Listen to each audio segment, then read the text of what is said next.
Welcome to my channel. Bienvenue sur ma chaîne YouTube. Et si c'est votre première fois de tomber sur cette chaîne, je vous invite à vous abonner, partager, liker, surtout activer la cloche de notification pour ne pas rater les prochaines vidéos. Pour ceux qui ne me connaissent pas, mon nom c'est Bamoro François. Et sur cette chaîne, nous faisons des décryptages de crypto-monnaies, nous parlons de l'entrepreneuriat, nous parlons de business en ligne. Aujourd'hui, on va voir quels sont les avantages du Web 3.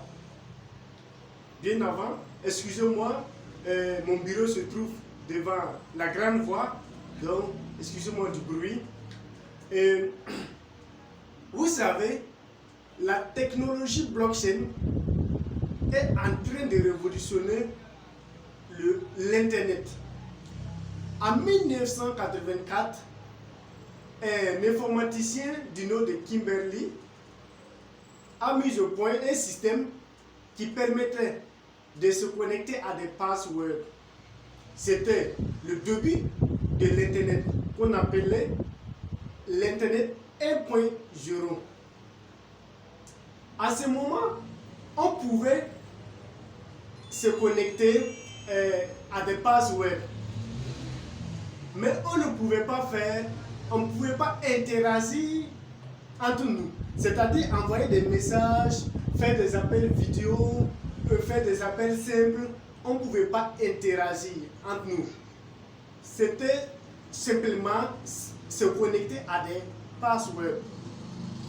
Le système là c'est HTTP. Excusez-moi, HTTP.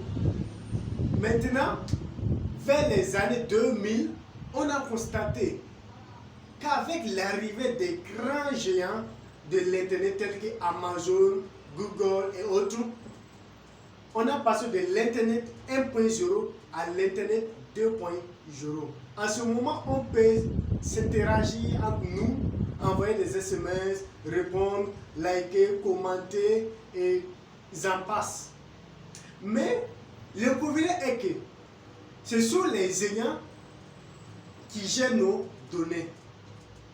Et c'est eux qui décident le sort si nous déconnons. C'est-à-dire, c'est eux qui peuvent décider n'importe quel moment nous censurer. C'est eux qui peuvent décider n'importe quel moment nous bloquer. C'est pour cela que vous allez voir qu'à moins d'erreurs sur des sites internet tels que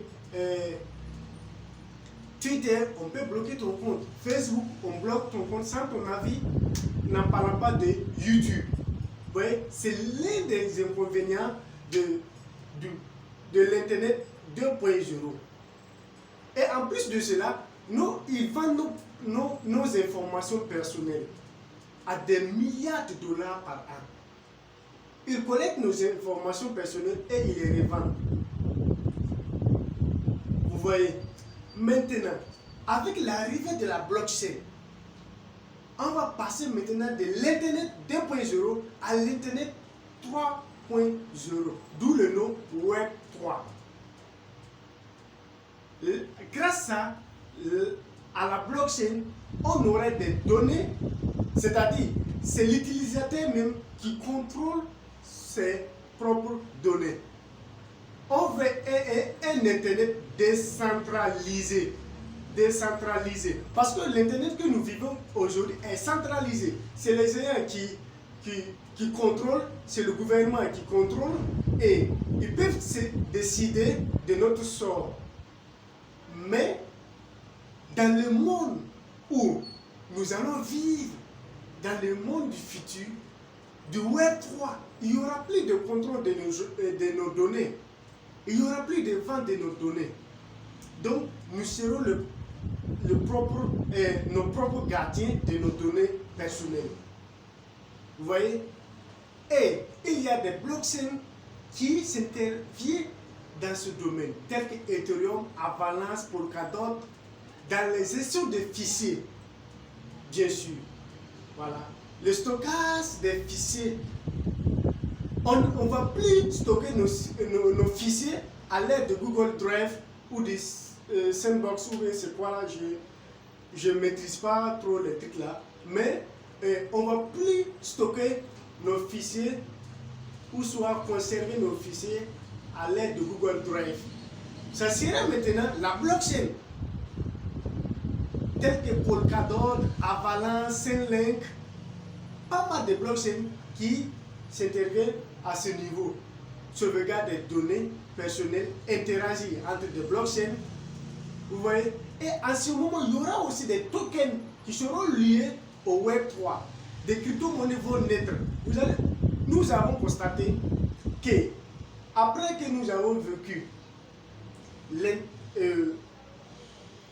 la crypto-monnaie simple, on est passé dans les NFT. Après les NFT, on est en train de migrer vers les métavers. Pourquoi pas le Web3 pour révolutionner le marché de l'Internet et le marché de la crypto-monnaie. Vous avez vu, avec l'arrivée des NFT, il y avait des artistes qui chômaient, il y avait des artistes qui n'avaient pas, qui étaient dans la pauvreté, où les œuvres ne sortaient pas. Mais avec l'arrivée des NFT, les artistes ont commencé à vendre leurs œuvres sous forme d'NFT. Et il y a des artistes qui récoltent des millions de dollars grâce aux NFT. Vous voyez? C'est-à-dire que le monde de demain, le monde de Web3 serait pareil. Et malheur à celui-là qui ne va pas se positionner sur le Web3. Parce que ça va révolutionner le monde. Ça va révolutionner l'Internet. On pourra, au lieu de passer notre temps sur l'Internet, sur Facebook, sur WhatsApp, et on ne gagne rien, avec le Web3, on va gagner des tokens. On va gagner de l'argent. Vous voyez? Donc, je vais m'arrêter là pour que la vidéo ne soit pas longue. Hein? Donc, positionnez-vous sur le Web3. Il y a des crypto-monnaies qui sont liées au Web3. Voilà, je ne vais pas citer des crypto-monnaies pour vous dire d'aller acheter. Voilà, faites vos recherches et investissez votre argent. Voilà, il y a Polkadot, Solana, Avalanche, Chainlink, Ethereum. Il y en a plein qui vont révolutionner l'Internet avec les technologies. Et c'était ici l'idée Bamoro. Abonnez-vous, partagez, likez, surtout commentez et activez la cloche de notification pour ne pas rater les prochaines vidéos. Ciao, ciao!